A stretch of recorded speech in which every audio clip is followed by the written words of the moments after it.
Okay, so one of the things that I wanted to mention was that the second homework is on the OneNote, and it's up for you to submit on Canvas whenever you complete it. Homework one was due on Canvas. You probably saw the homework assignment. I saw that as of last night, I think over 100 people submitted, so I'm guessing everything was okay. Homework two is the same protocol.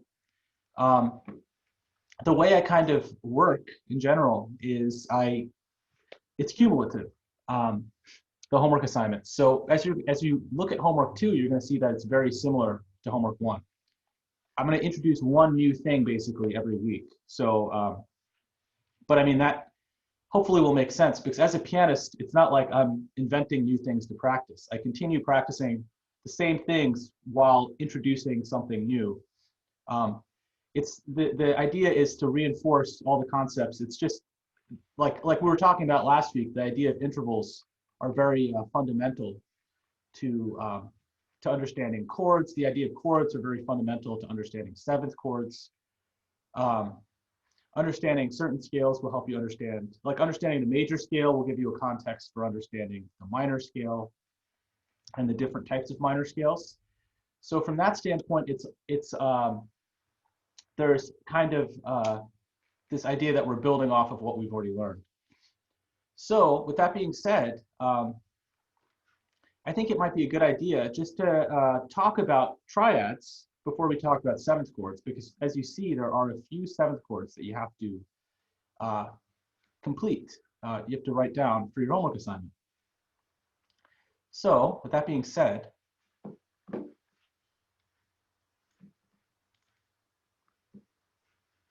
let's see, hide empty stabs, okay. Whoops.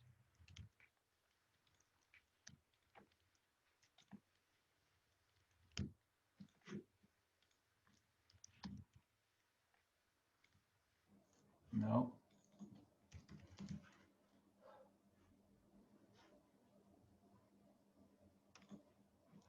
Sorry, give me 1 second. This shortcut was working yesterday.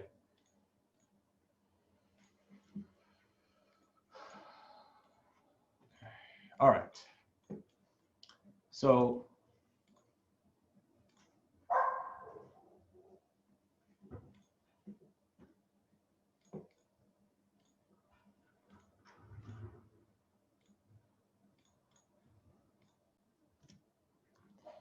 okay.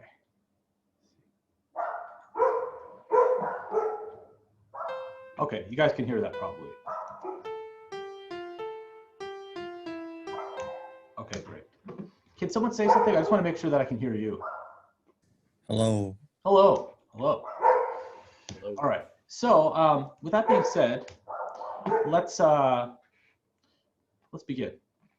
So just like we talked about last time, if we go to chords, you're going to see a whole document based on triads, and then you're going to see a subdocument based on seventh chords.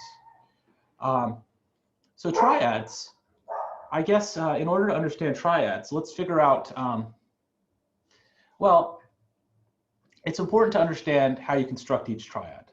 If you don't understand how to construct each triad, you won't be able to create a good basis for constructing the seventh chord. So let me ask you this. If you have a minor third on bottom and a major third on top, what are you dealing with? What kind of triad? Someone say it out loud. Minor? Exactly. If you have a minor third on bottom and a major third on top, you have a minor triad. What if you have a major third on bottom and a minor third on top?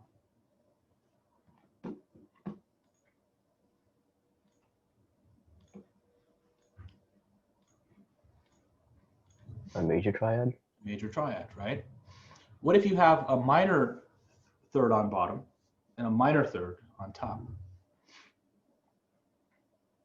Diminished. Okay.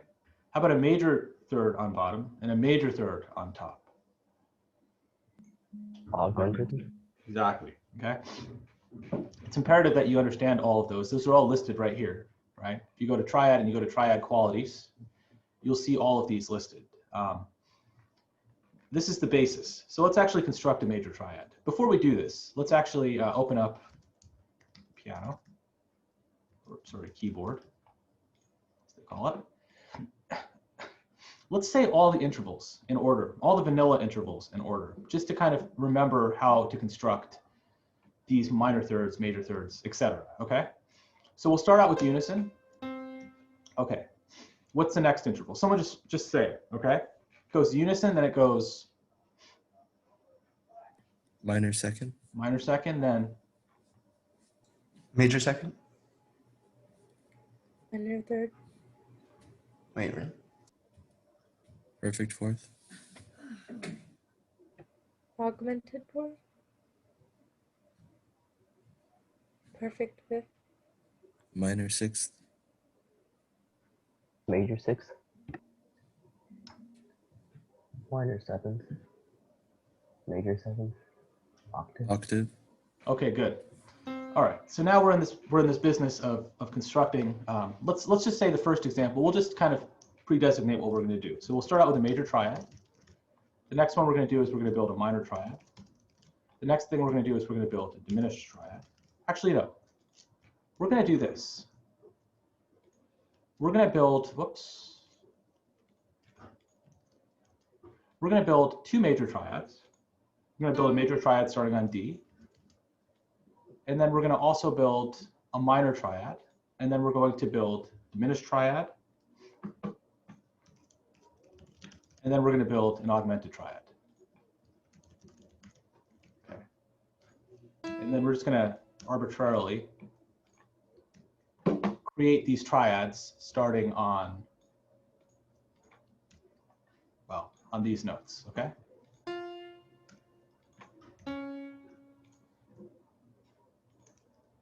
Okay, so a major triad starting on C. So we have to construct a major third above C. So we're on unison, minor second, minor third, major third. So we've landed on E, right? That's the vanilla major third, right? Based on the starting note, which is C, the staff distance from C to E, well, is a third as well. So this staff distance of a third, the note that we end up with this staff distance, matches the note that we end up getting if we traverse this kind of half-step distance, right? So this is correct, right? So let's actually just put in the other third that we need to include in terms of staff distance. We have to correct it for accidentals, right? So we have to construct a minor third above E, okay? A minor third above E is, well, unison, minor second, minor third, okay? So we landed on G. What we have here is also G, right? So this staff distance that we've generated matches the vanilla interval that we calculated. Therefore, this is, the two things match, therefore this is correct. This is a major triad, okay? All right. Let's do a minor triad, okay? So same process, right? We know that when we spell it out, it kind of makes our lives easier to begin with. Just adding the thirds, right? It's going to look something in the ballpark of this. We just have to modify it so that the actual qualities are correct, right? Right here you have thirds, but we don't actually have the exact qualities correct. So with that being said, if you have D and you want to create, well, what do we want to create? What kind of interval do we want to create as the bottom third of the major triad? Major third. Exactly. We want to create a major third. Okay. So a major third would be, well, okay, unison. We're starting on D, unison, minor second, minor third, major third. Okay. So this is the pitch that we want to, this is the pitch. of the major third. We just have to match it with the staff distance, okay? So we land on F sharp, right? Or it could be G flat. But in this case, what do we want to call it? Do we want to call it F sharp or D flat? F sharp. Sure, exactly. Great. So what is the other interval that we need to construct a major triad? So we have a major third on bottom. What do we need on top? A sharp. Well, what's the interval? Minor third. Minor third. Okay, so now, great. So if we're on, it's not going where I want it to go, but that's okay. F sharp. So we're on F sharp. Now we need to construct a minor third, right? So unison, minor second, major second, minor third. Okay. So this is the pitch that we want to this is the pitch of the minor third. We just have to call it the correct thing. So in this case, it's actually easy. You might actually glance at this and you might think you're done here. In certain cases, you're actually not done. There might be a double flat or a double sharp. This might actually be like B double flat, right? You don't know, right? Like what if this was actually let me get my windows fixed. What's saying that this isn't this, right? Technically, this sounds like a major triad, right? But what did I do wrong? Staff distances aren't the right amount. What can you say that one more time? The staff distances, it's supposed to be like 3 Oh, I like see. apart, right? Yeah. Exactly. So that is correct. So the staff distances don't match. So although you could call it this, it wouldn't be spelled correctly. This is very difficult to read. If you're looking at this, it's not, what you see is not what you get. So the better way to write this would be like this, right? Okay. So you have two major triads. Okay, great. Now let's get a minor triad going. So we have this particular starting note. Now we need a minor, well, let's just write the staff distances out, right? In fact, we don't have to do that yet. We'll just keep the notes. We know that the staff distances are going to look like that, right? But we will add the notes as we go. So okay, so what kind of interval do we need to constitute the basis of a minor third? Oh, sorry, a minor triad. Gave away the answer. It's a minor third, right? The bottom interval of a minor triad is a minor third. Right? Minor third. So we're on unison, minor second, major second, minor third. So it's this note right here. This is the pitch that we want to use. We just have to spell it correctly. So when it's a white key, it's usually, a lot of times it's kind of easy. It's chances are, probability-wise, it's not going to be a double flat or a double sharp, but there are cases where it could be. So we have to check, right? So for instance, E, we get to, well, this is the pitch. We know that the third has to be on some kind of G. So we just have to spell this pitch in terms of some sort of G. And so it turns out that G is the most easy way to spell this pitch anyway. So we're done, right? Okay, so the minor triad, minor third is the basis of it. Now, what if we add a major third on top of it? Well, that's how you construct a minor triad, right? So if we're on G, we need to construct a major third on top of this. So what do we have? Unison, minor second, minor third, major third, right? Okay, so we get to this pitch. We have to spell this pitch in terms of what letter? B. We have to spell it in terms of B, and in this case, like it's already, like B is the pitch itself, so we don't have any further work to do. So we're done here. Okay, so that's a minor triad. Great. Okay, so let me try one other one. Actually, this is fine. Okay, this is actually going to be a good one. So now we need a diminished triad, okay? Diminished triad. We're on F here. And actually, I'm going to create two diminished triads for reasons that you'll see soon.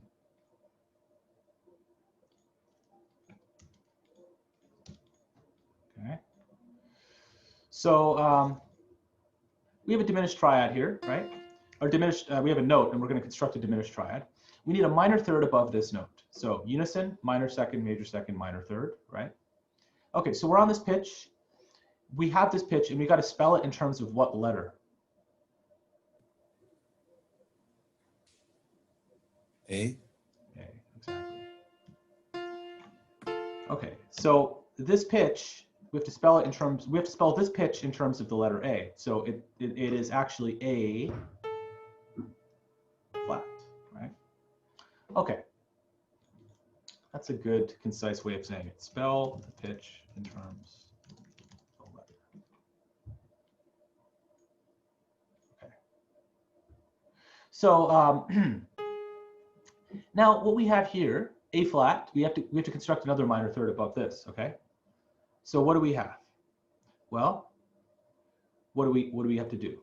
Unison, minor second, minor third, minor third, right? So we have to spell this pitch in terms of what letter? C. C. C. So if we land on C, what do we have to actually make this? C flat. C flat. Yeah. Okay, there we go. This is an example of where we have a white key and we're not done. You know, you could take it for granted. You could say, oh, I landed on a white key. I'm like, that's the pitch. No, I mean, you'll see in situations where there's two white keys next to each other, like here, where it's very possible that you have to flat the note. Eventually, when we get to double, I mean, with double sharps and double flats, you're going to have to sometimes, you just never have to, you just always have to double check that you've both landed on the correct pitch and that you spell the pitch in terms of the correct letter.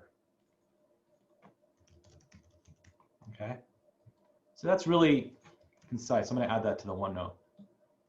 I like that. So let's do another diminished triad.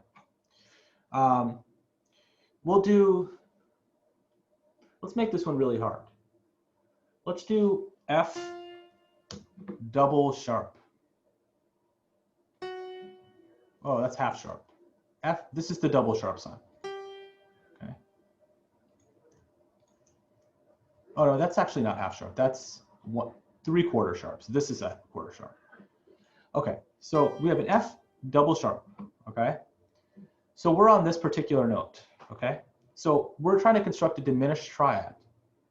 So what we have to do is we have to basically think of a minor third, right? The diminished triad is made up of two minor thirds, right?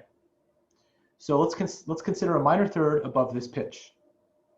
Unison, minor second, minor third. Okay. So we landed on this note right here. So we have to spell this pitch in terms of the correct letter. Okay, so what is the correct letter that we have to spell this in terms of?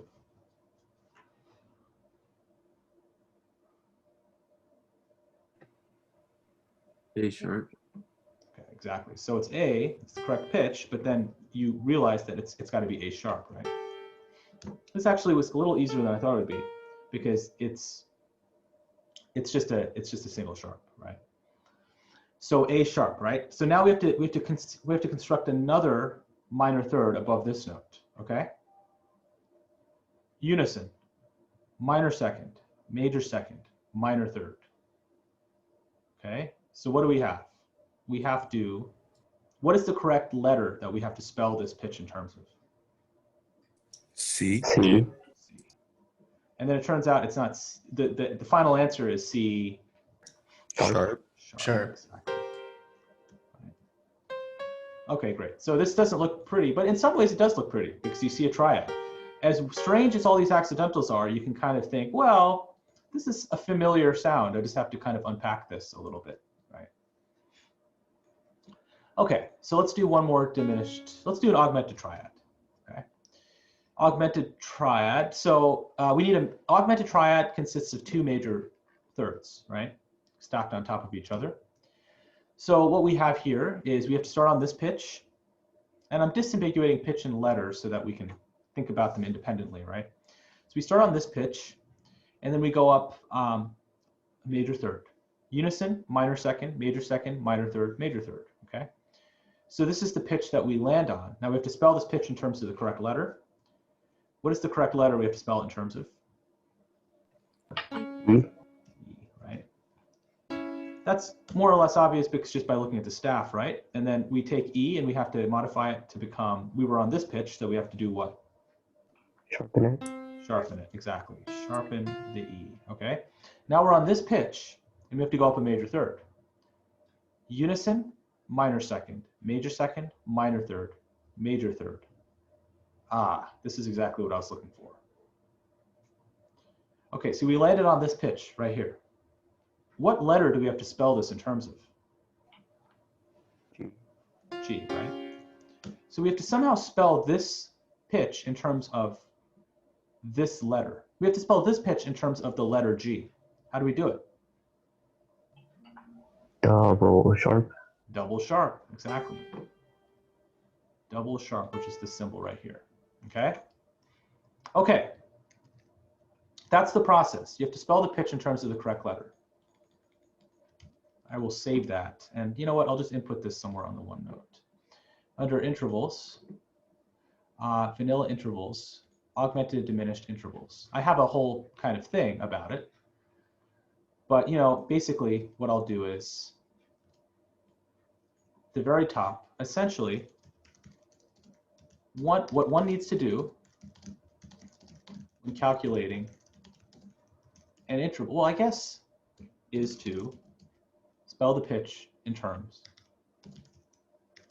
The pitch in terms of the correct letter.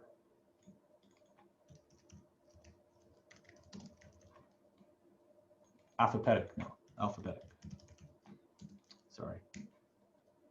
In fact, this is more general than just augmented and diminished. So let me, probably the place to put this is, well, I'll just leave it. Well, I'll put it over here actually. Great.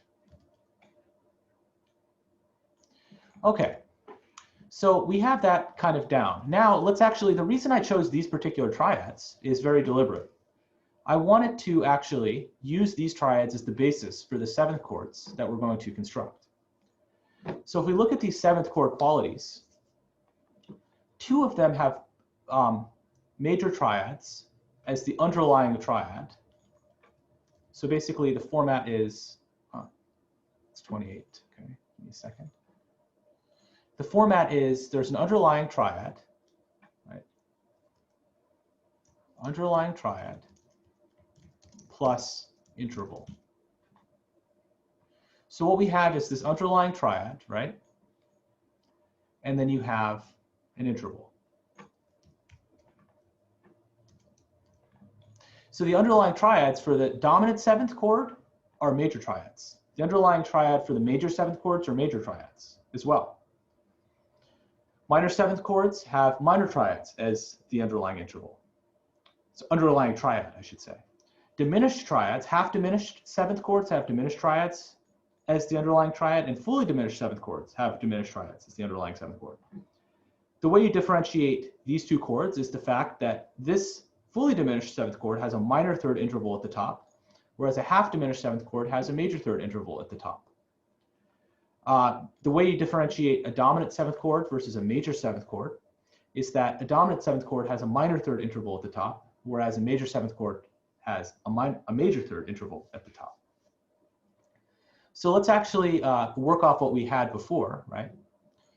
So in order to construct a major triad, well, from the top to the bottom, I have to think about this backwards, you have this kind of scheme. So we've already constructed a major third, and we've already constructed the minor third. Now all we need is a major third at top. So a major third above G is, well, unison, minor second, minor third, major third. Okay, so how do we have to express this? What letter do we have to express this pitch in terms of? D. B, right? So we have to express this pitch in terms of the letter B. Well, it's already sitting on B, so we're done. So this is a C major. Whoa, give me a second here. C major seventh chord. Okay, great. Okay, now let's think about the dominant seventh, okay? Now to do a dominant seven, we still need an underlying major triad at the bottom, but we need a minor third on top. So for instance, you know, the bottom two intervals, you can look at this, right? This is still, these boldened intervals make up a major triad, right? A major third on bottom, a minor third on top. But then what we do on top of that is we stack another minor third on top of that, right? So what do we need to do? We're starting on this letter right here, and we have to go up a minor third. So unison, minor second, minor third, okay? So we've landed on C, and it turns out that C is the pitch that we want to express this interval in terms of already, so we're done. Okay, so this right here is a D dominant seventh. This is, by the way, the abbreviation for how you represent dominant chords. There's different abbreviations. You could actually, I've listed a couple of different variants that you could describe. Oh, geez, something got shifted. That's okay. I lifted a couple of variants in terms of how you could label these chords, or how you might see them in jazz books or different places in your music education. You'll abbreviate a dominant quality. If you're dealing with the quality of a dominant seventh chord, you're dealing with you just put a 7 superscript there. That is the most concise way of describing it. You could also more verbose, in a more verbose manner, just write out dominant 7, right? Okay.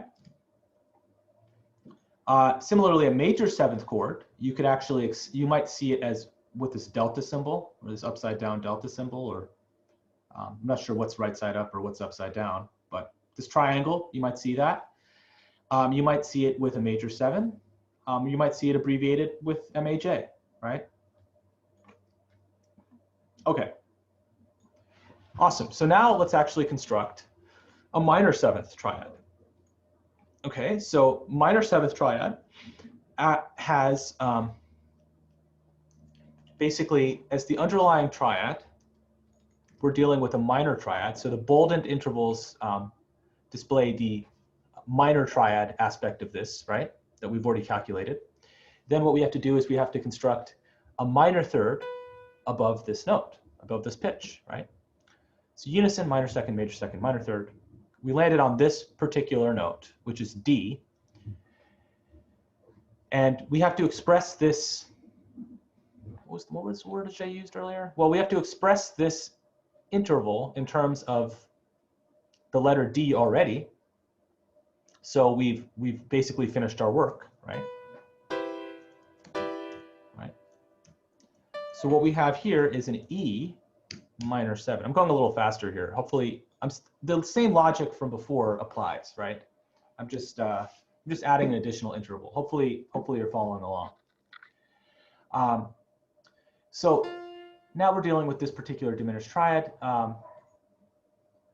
And what we'll do here is we'll first construct a fully diminished. No, we'll first construct a half diminished triad. Sorry, seventh chord. In order to do that, we'll have a major third on top, a minor third below that, and a minor third below that. So what we're going to do now is we've already constructed the diminished triad, but we're going to add a major third on top. So we're at this pitch, and we're going to go up a minor third. Unison, minor second, minor third. Okay? Great. So we've landed on this particular note. We have to express this pitch using the correct letter. And so we have to express this pitch in terms of the letter. What letter do we have to express this pitch in terms of? Look to the staff.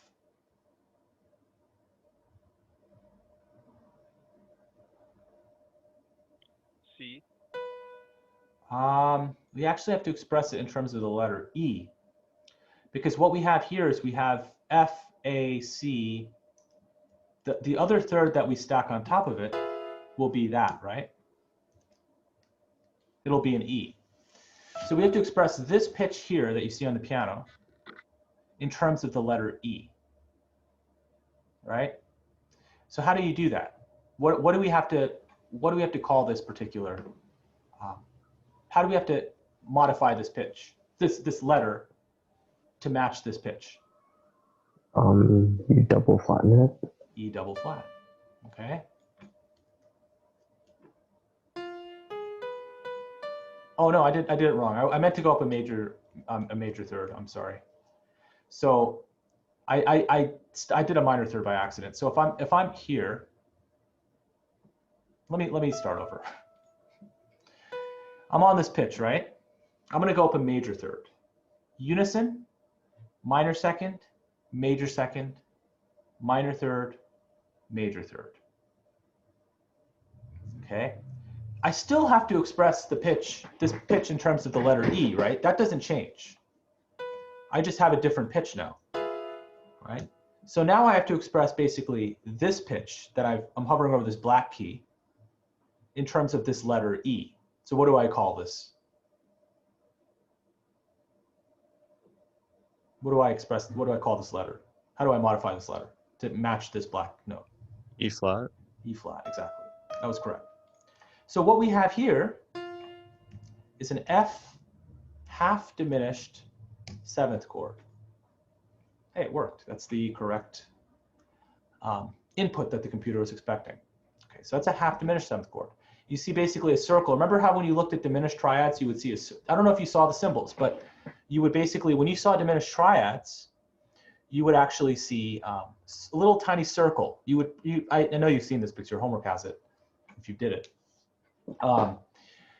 So similarly, a half diminished seventh chord still uses that little circle, but it has a little slash through it, okay?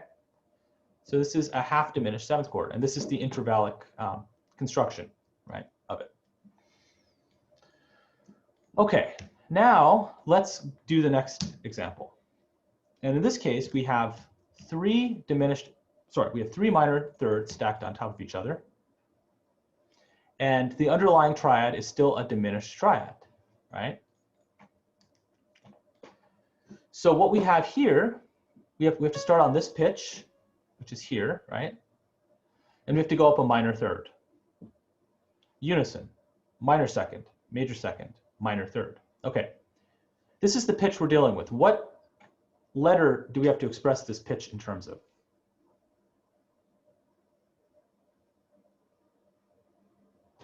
E. E. Now here's the funny thing about this. I think we're done here, right?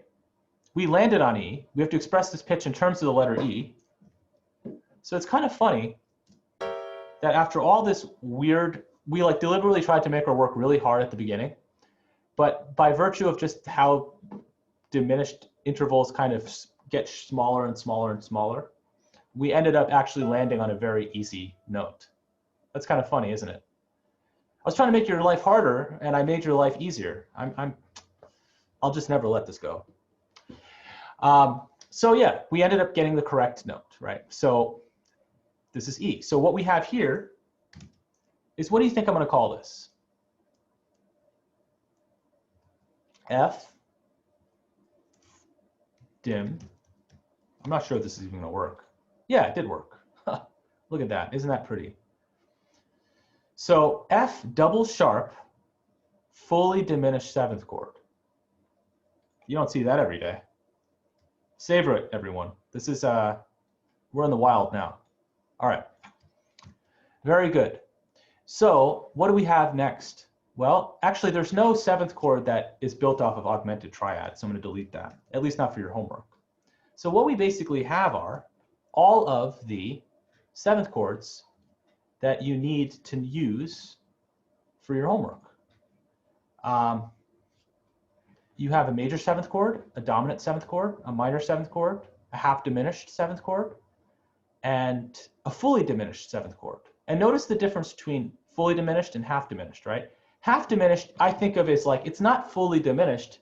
It's got that major third to kind of ruin it. It's like, it's almost fully diminished, but it's got that major third at top, right?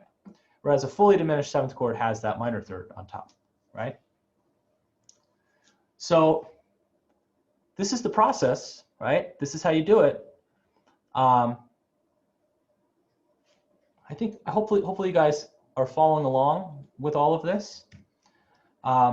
So your homework itself has a bunch of questions regarding all of these I don't think I need to do any more examples of this, I don't think, because it's the same process. All you have to do when you're doing this is you have to make sure that you know your intervals correctly. And then you just have to basically calculate the notes just based on this process that we've done. And eventually you'll learn these intervals more cold, and you won't have to think about it as much. Yeah, I've got a lot to say about intervals. I really love intervals. In fact, there's an extra credit question on this homework about intervals. Extra credit. Write a characteristic song for a particular interval. Example, Twinkle, Twinkle, Little Star for perfect fifth. So I want to show you something that I've been compiling. I have a question real quick. Oh yeah, sure. Is there a name for when we put a major third on top of a minor chord? Ah, I'm so glad you asked that question. My goodness, I'm so glad you asked that question. So remember how last week we were talking about how there are specific, like we've basically exhausted every single possibility of triad. We thought about minor third on bottom, minor third on top, minor third on bottom, major third on top. These are every single permutation of major and minor thirds, right? Whereas with seventh chords, there's actually another possibility that we haven't looked at, right? What if you take a minor third on bottom, a major third on top, which is, by the way, what quality triad here? Minor chord. Minor chord. And then we take a major third on top, okay? Now, let me actually open up Ableton so that I can actually play this chord to give it its fullest spooky characteristic. Now, what if we do that? Let's just start on C, okay?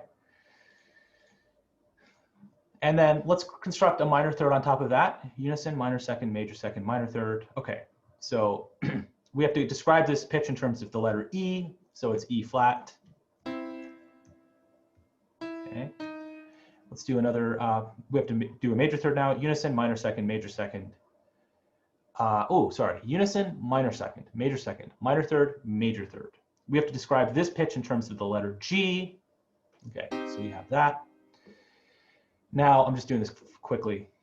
And then after that, major third. Unison, minor second, minor third, major third. We have to describe this pitch in terms of the letter B. Ah, okay. This right here is called a minor major seventh chord. So this is a C minor major seventh chord. It's very, very spooky, okay? So you might have heard this particular chord. Let me actually share my Zoom Zoom audio device. Can you guys hear this? Oh, I can't hear it, so you can't hear it. Oh, my keyboard is registering. Give me 1 second. Oh, there we go. Have you heard of this song?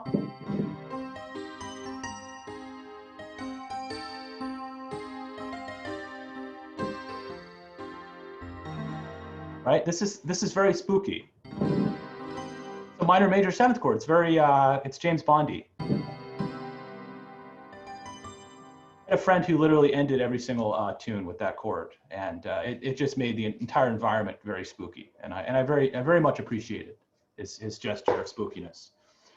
Now, it's a perfectly valid chord. You might wonder, well, why haven't I included it? Well, when it comes down to it, as you learn more chords, there's just so many. Like, as you continue stacking thirds, there's going to be more and more possibilities. Like, there's going to be more possibilities that we are going to be left to count it, because some of them will become more preponderant in use than other ones. There's no real reason why I excluded this. It's just kind of canonically, a lot of music institutions just don't consider this as having as much they don't weight it with as much importance as the other seventh chords, or completely arbitrarily. So my friend is really shaking that conception up by including that at the end of all of his pieces. So yeah, this is another thing I wanted to talk about. This is actually a great segue to talk about intervals. What I was about to show you in terms of intervals and the extra credit. All of these particular chords, I mean, it's kind of obvious, right? Have their own characteristic sound, right?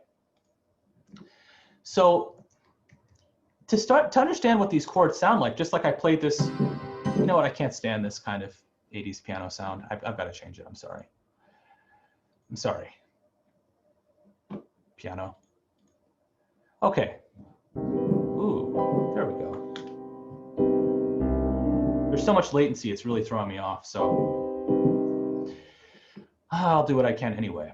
So what we have here, I've given you kind of an association to kind of think of this particular chord, but all of these chords have their own sound.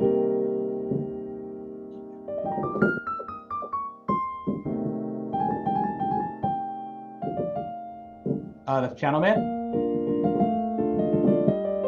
Oops, sorry.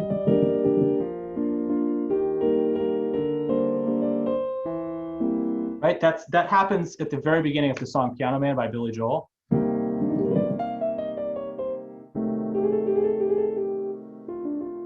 Right? So like, when I first heard the major 7th chord, I thought it sounded very dissonant. I just didn't like it. But like you'll hear this chord all the time in like hip hop.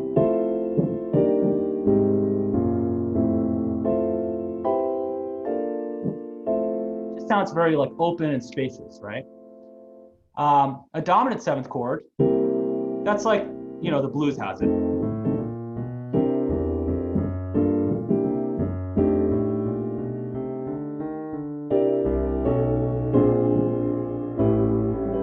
Right, it's used a lot. It kind of has this, the blues uses it. Classical music uses it a lot. There's certain functions where you'll see this particular chord appear all over the place. We'll talk more about this. I'm just kind of giving you kind of like I'm hopefully giving you an idea for the fact that these chords are used and they have different uses, qualitative uses, expressive uses, like my friend used to kind of scare the crowd with the minor major 7th chord. There are all kinds of interesting things.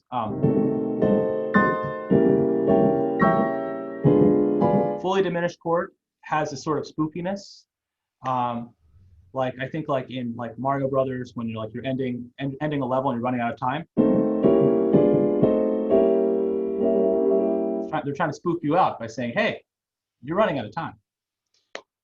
Half diminished 7th chord has its own sound too.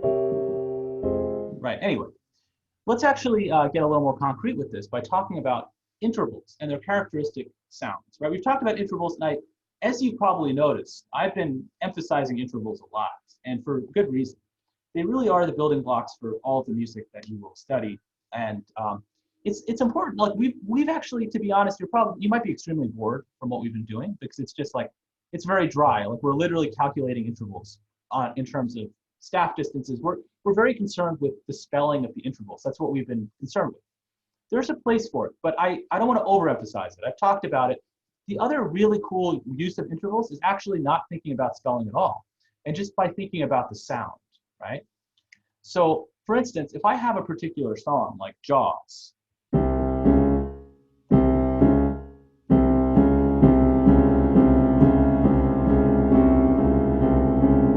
it emphasizes this minor 2nd interval, right? There's this, right? There's that particular interval that you hear, right?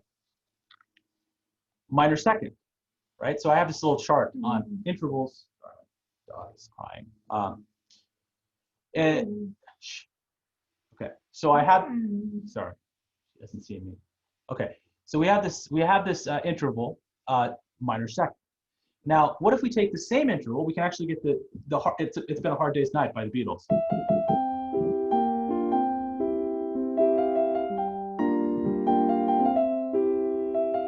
Right, this interval right here. It's been a minor 2nd, minor 2nd. It's been a hard day's night, minor 2nd. Right? That's an ascending minor 2nd.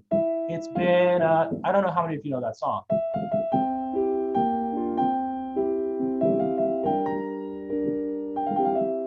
Okay, so if we have a descending minor 2nd, right? So I have this chart organized in terms of ascending and descending. If we have a descending minor 2nd, we have something like Joy to the World. Right? Minor 2nd, minor 2nd, minor 2nd to the world. Right? Those were the original lyrics. Minor 2nd to the world. Da da da da. So you have this minor 2nd. it's the opening interval, right? It's like it's how the song starts. What about this?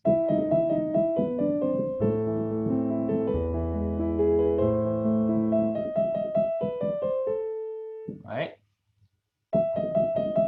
That's right there, a minor second. In fact, I could actually show you this probably a little bit more clearly by actually, you know what I need to do? I just realized I need to do something to make this a little easier to understand. How am I going to do this? Oh, I can do this. Oh, you can see it right here already. Great. Right, I'm playing this note and then I'm playing this note.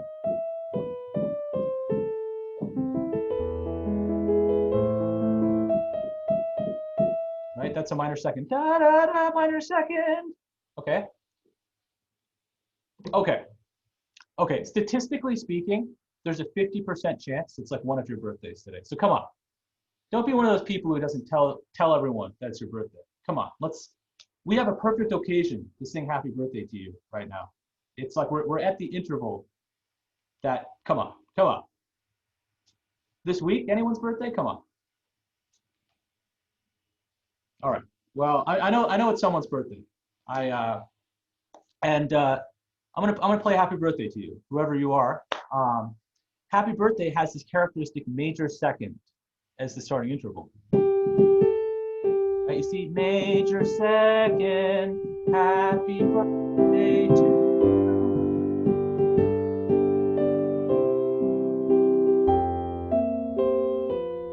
Right, so it has that particular major second. Now, if we get back to, okay, the holidays are over, Rudolph the Red-Nosed Reindeer. You know what, let me do this. I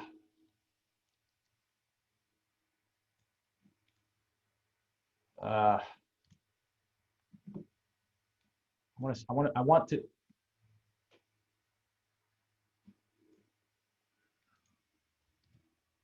I can't choose. Give me 1 second.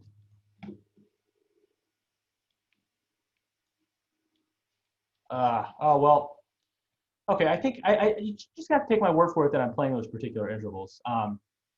This is actually better than being in class, because in class, I would be sitting in front of the class and you wouldn't even see me seeing the hands move on my piano anyway. So, I mean, you just got to take my word for it that I'm actually playing a major second.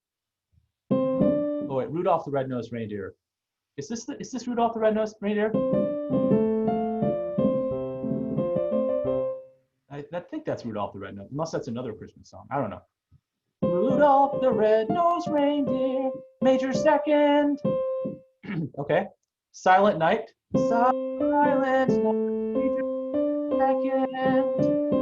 Frere Jacques.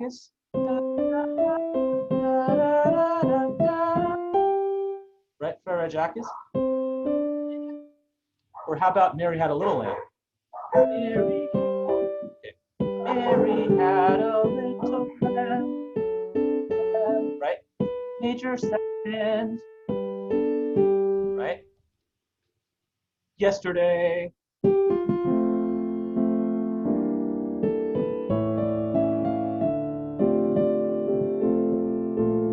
Right? So all of these particular, I'm going to shut my window real quick. Sorry, guys.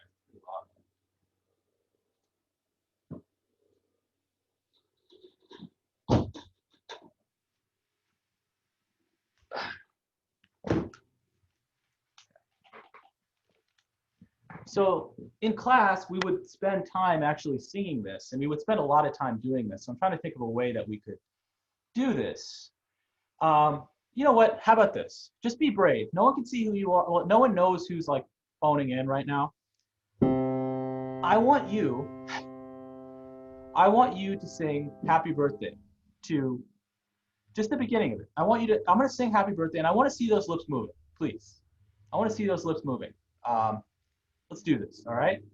Let's wish this person a very happy birthday. They're not having a great birthday. They need someone to sing it, and they need to see your lips moving, all right?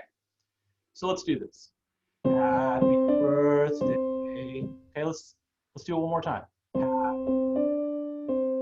Try it.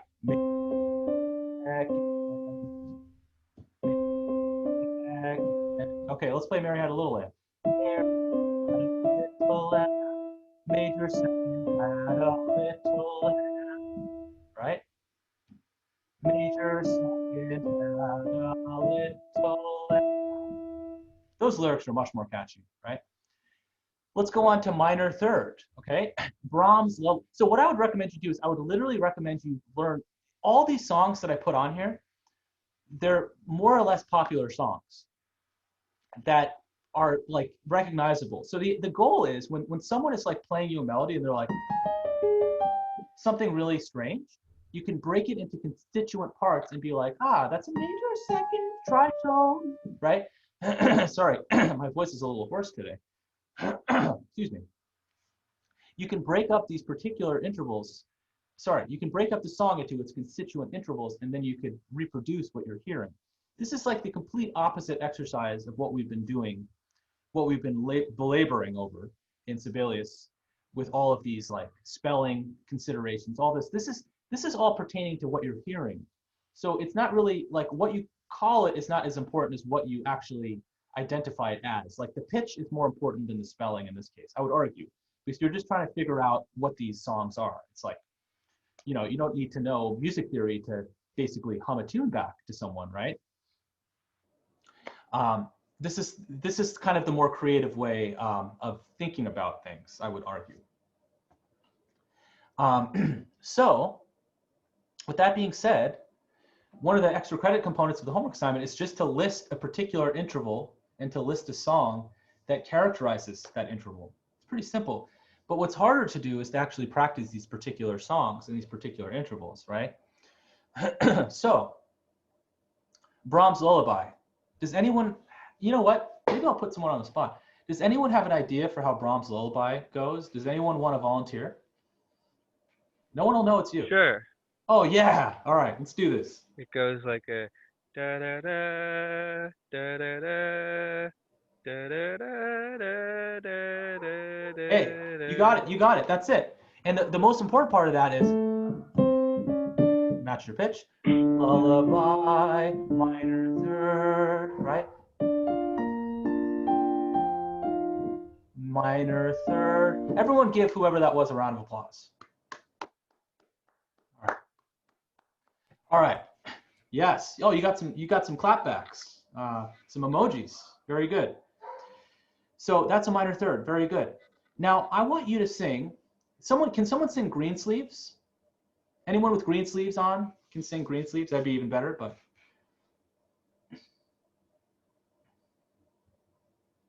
okay, Green Sleeves.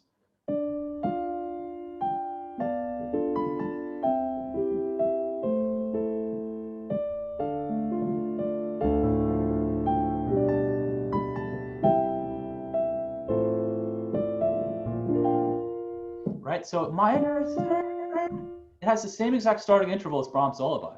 So you could fake someone out. You could be like,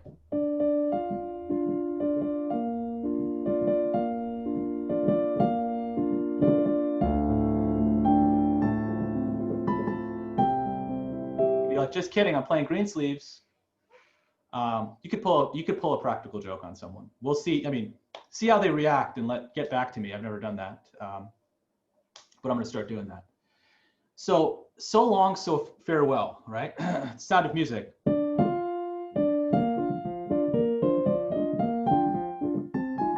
However it goes. Da, da, da, da, da, da, da. If I were trying to figure that song out, I would think about the intervals. But it's very chromatic, half-steppy, so I'm kind of unsure about how that melody goes. But the melody starts out like, right? Minor third, so you could fake someone out.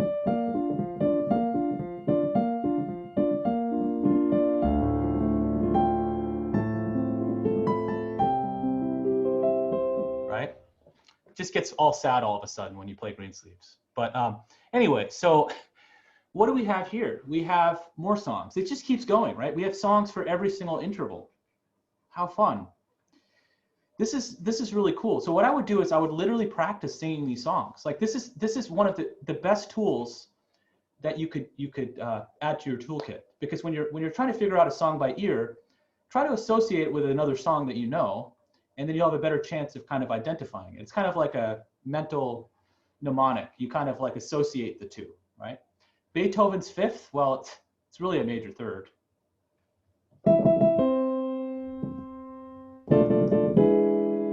Right? It's technically, Beethoven should have called it Beethoven's third. No, I'm just kidding. That's referring to his fifth symphony, right?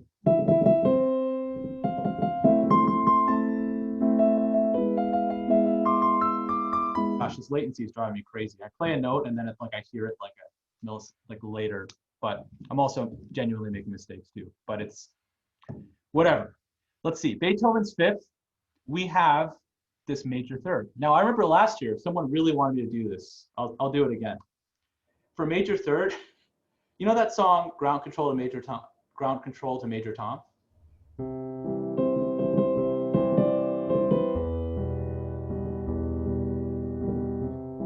They really wanted me to do this. Ground control to major third. So I did it, right? Major third. All right. That's out. Now that that's out of the way, let's check out some more of these intervals. Perfect fourth, there's a ton of songs with perfect fourth, right? Here comes the bride, here comes the bride.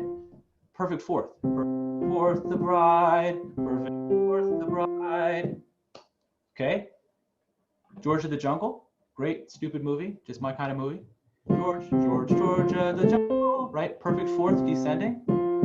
George, perfect fourth of the jungle, right? All these particular songs, I'm almost positive that you know all of these songs. It's just like not knowing the names of these songs. But when you hear them, you'll be able to tell what they are.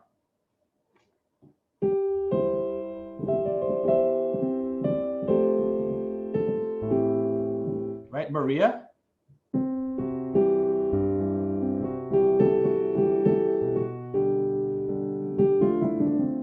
Or The Simpsons?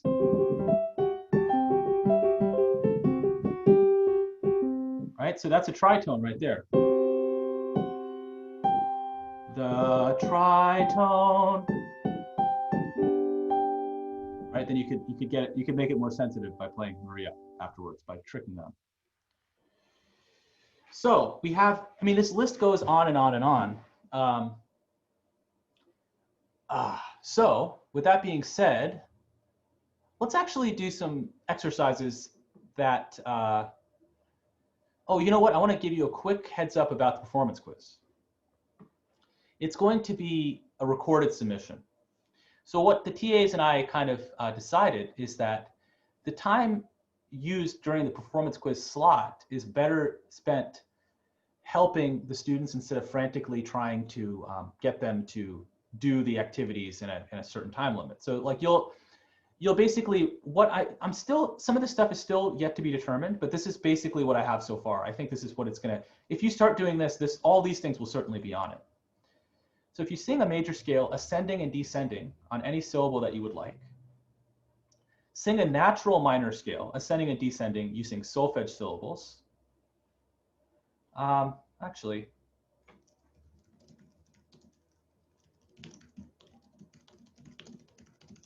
okay, I just changed it.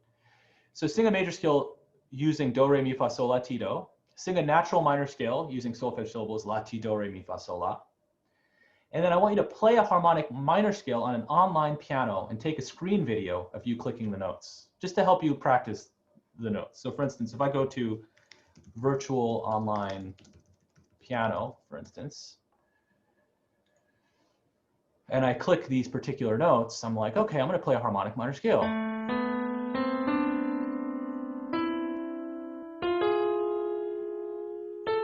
Right?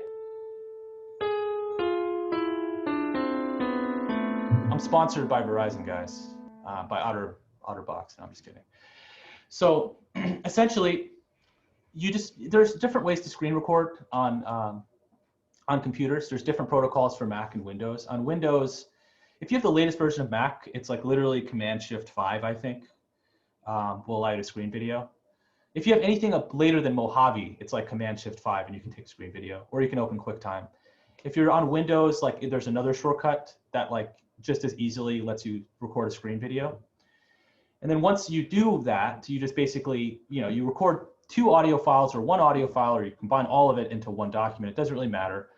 And you submit it as a submission on Canvas. It'll be due on Wednesday, January 27th at midnight. I've yet to put the assignment up, but you can always start practicing this. You can always start generating the videos / audio for this. I'm going to peep into the chat. I'm noticing it's kind of going crazy right now.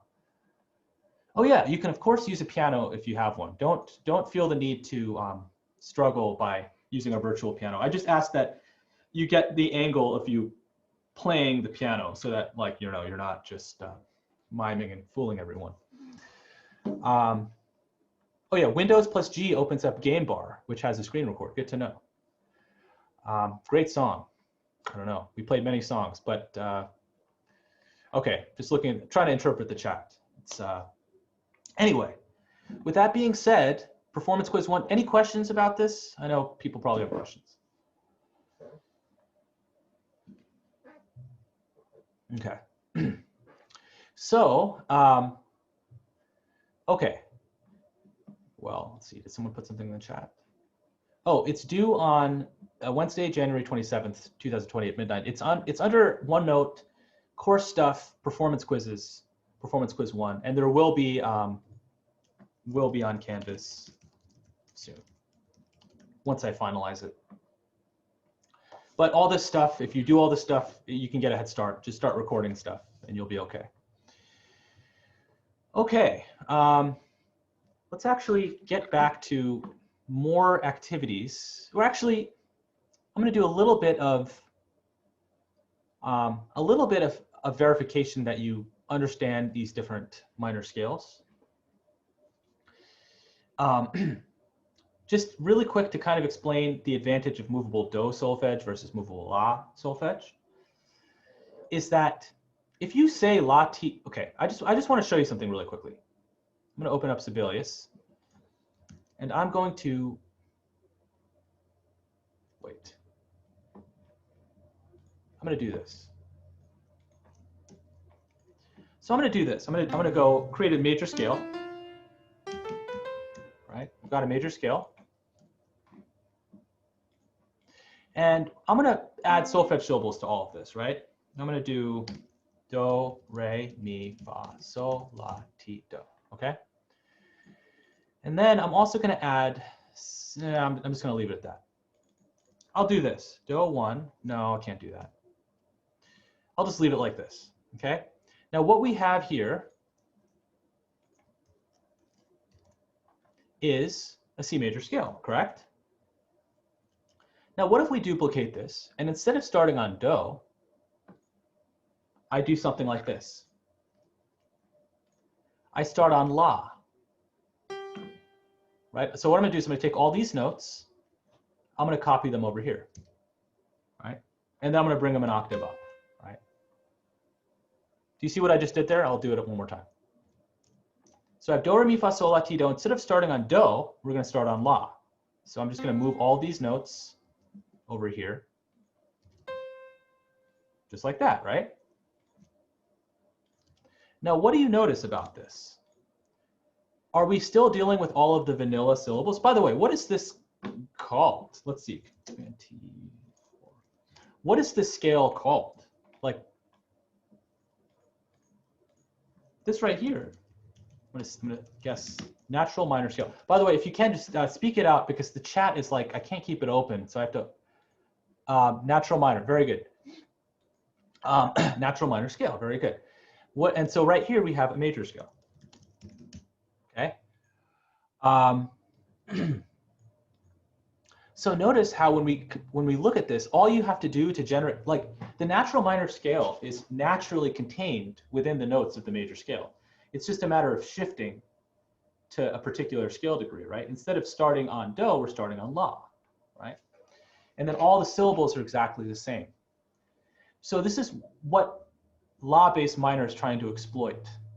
It's trying to exploit the fact that when you are dealing with natural minor and you say la, ti, do, re, mi, fa, sol, la, you don't have to deal with any accidentals, right?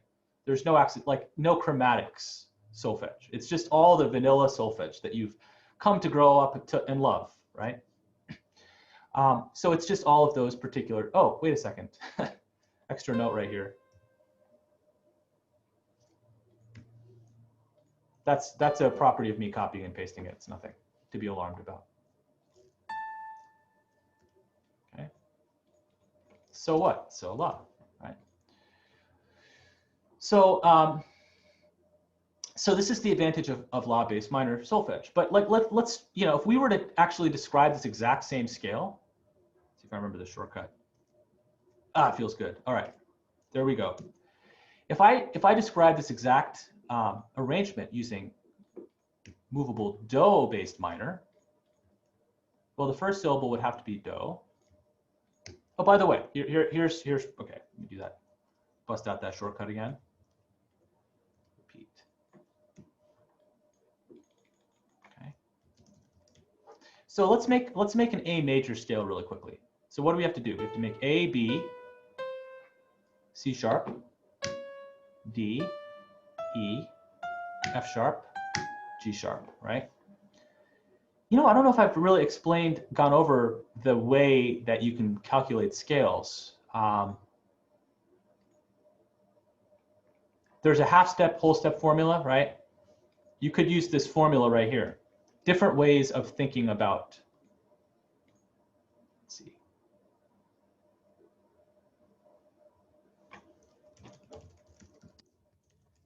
Calculating scales, right? You could use the half step, whole step formula, right? Start, whole, whole, half, whole, whole, whole, half for a major scale, right? You could use this formula for a minor scale. Start, whole, half, whole, half, whole, right? In other words, if I'm looking at this major scale, A to B is a whole step, B to C sharp is a whole step, C sharp to D is a half step, D to E is a whole step, E to F sharp is a whole step, F sharp to G sharp is a whole step, G sharp to A is a half step. And that's just the formula start, whole, whole, half, whole, whole, whole, half, right? And then I just construct a scale that way, right? And whole step, remember, is, I don't want to take it, I don't want to assume anything because I've just acquired a whole crop of students and I just want to make sure that everyone's on the same page. A whole step is just basically a major second, right? It's two half steps on the piano. And a half step is just immediately adjacent, right? So A to B, right? A to B is going to be this distance right here. B to C sharp is also a whole step. There's two half steps in between it. Whereas C sharp to D is one half step, right? You can see how they're directly next to each other, right?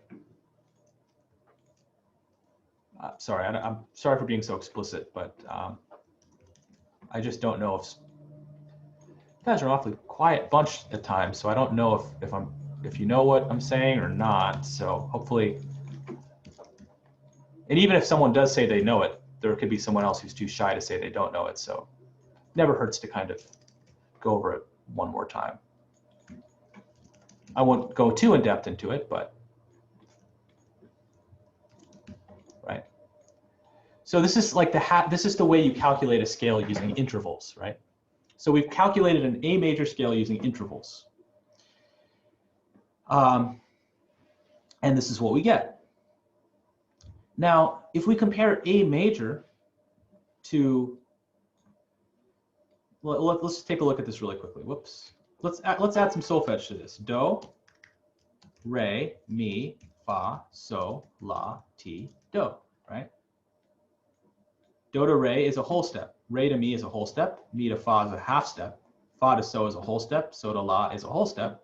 La to ti is a whole step. Ti to do is a half step, right?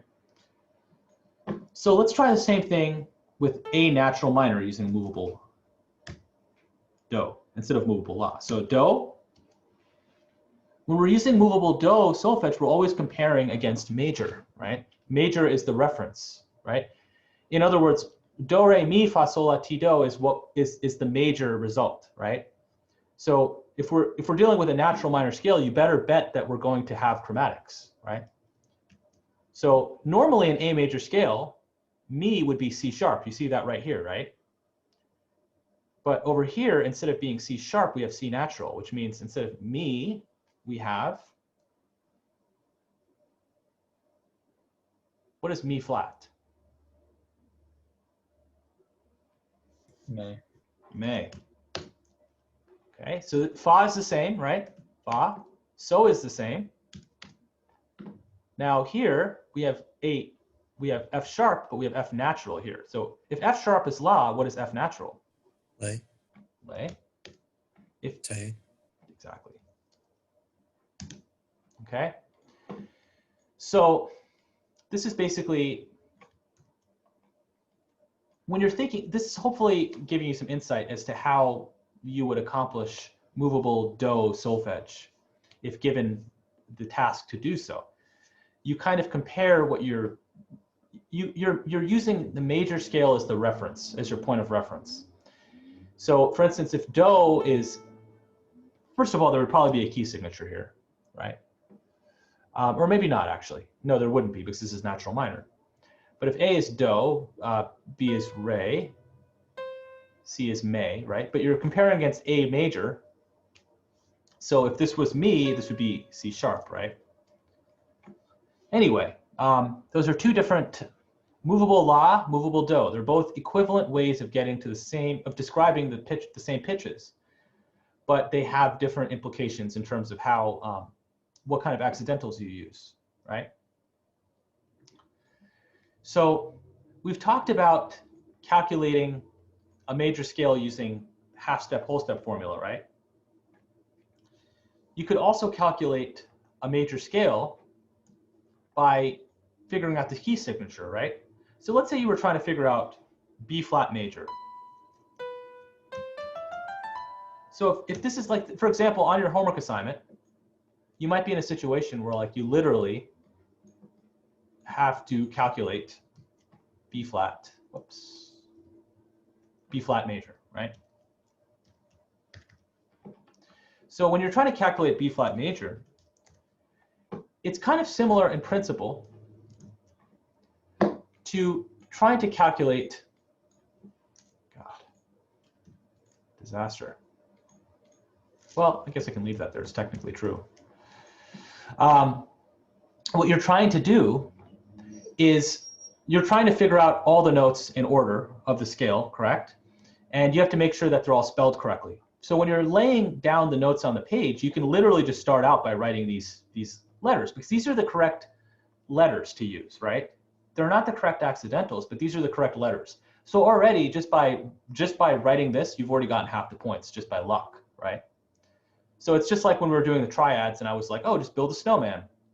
You get half the points just by doing so, right? If you're lucky. And similarly, you know, you just start with B, you write all the way till you finish B, right? Now, if we were trying to calculate this using key signatures, well, what is the key signature of B flat major? Well, where is B flat major on the circle of fifths? It has one flat, two flats, right? Two flats in B flat major. So it's two flats, right?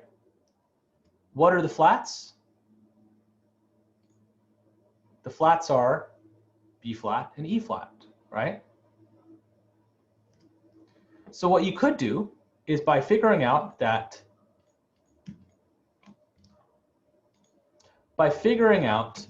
B flat major has two flats, those flats are B flat and E flat. You could start with this kind of vanilla template, and then you could apply the flats that you learned based on the key signature. So you can be like, okay, it has B flat, it has E flat, and then don't forget about the last one. It's a repeat of the first one. And then you could verify your work by checking against the intervals, right? So you could check, is B flat to C a whole step? It indeed is, right? Whole step. Is C to D a whole step? It is, right? You're skipping this note, you're going from here to here, right? D to E flat is indeed a half step, right? So there's two different ways you can get to the same answer. You could think about the key signature of that particular scale, and then you could apply the flats to the vanilla notes that you just jotted down. or you could actually think about the whole step, half step arrangement.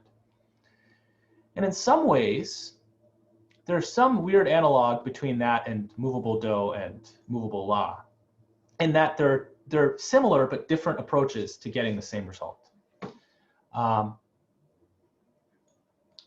don't know to what extent those two phenomena are similar, but it just goes to show that there are different ways of thinking about the same thing.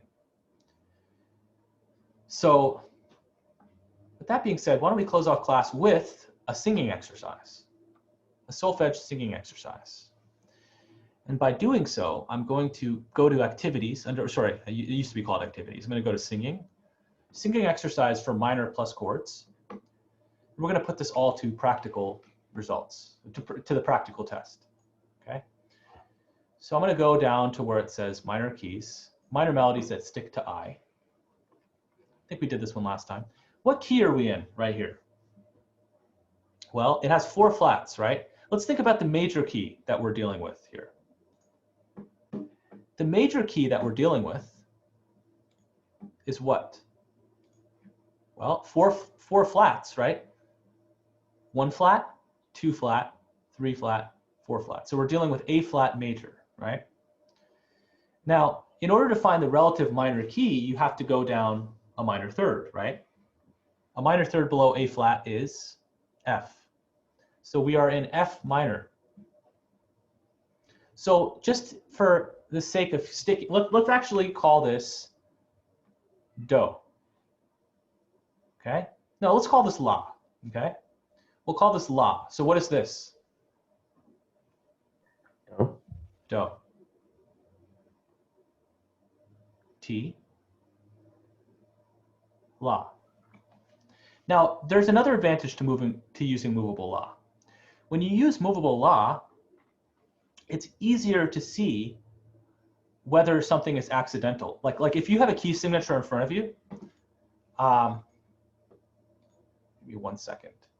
I'm just gonna have to continue some of this next time. But if you have a key signature right here, and you use la, you're dealing with la, do, ti, la. Like basically, if you don't see any accidentals, it literally sticks to the notes that you're saying. La, do, ti, la. The vanilla versions of the notes. If you see an accidental, that you have to use a chromatic note. So this is going to be C, la, ti, la. Whereas if you use movable do here, this would be do, me, re, do, ti. Like the key signature wouldn't give you any useful information about what accidentals to apply. So in other words, movable la seems to be better suited for minor keys because you can clearly see where the accidentals are, and it works out nicely. Anyway, we're out of time. I'll clear up these loose ends a little bit better next time. I know I tried to shove in a bunch of stuff, but this is kind of the deal when you're kind of reviewing things. But we'll talk more about this stuff. Just keep practicing those intervals. I mean, in addition to doing your homework, just don't forget about these wonderful intervals that are here. And just these songs that you can sing, right? These are all songs that you know, so theoretically you can sing them. Practice singing these songs and learn these intervals. We're in a situation now where we don't have as much in-class verification to know if you're getting things right. So that's why it's especially important that you practice this stuff and be more vigilant than you would have been. So just look through this chart and see if you can sing these songs and see if you can identify these intervals. With that being said, I can stick around. I will stop sharing. I will be around for office hours if you'd like for the beginning of class. Otherwise, I'll dip off as soon as people leave. So thank you. Professor, I did have a question on the homework. Sure.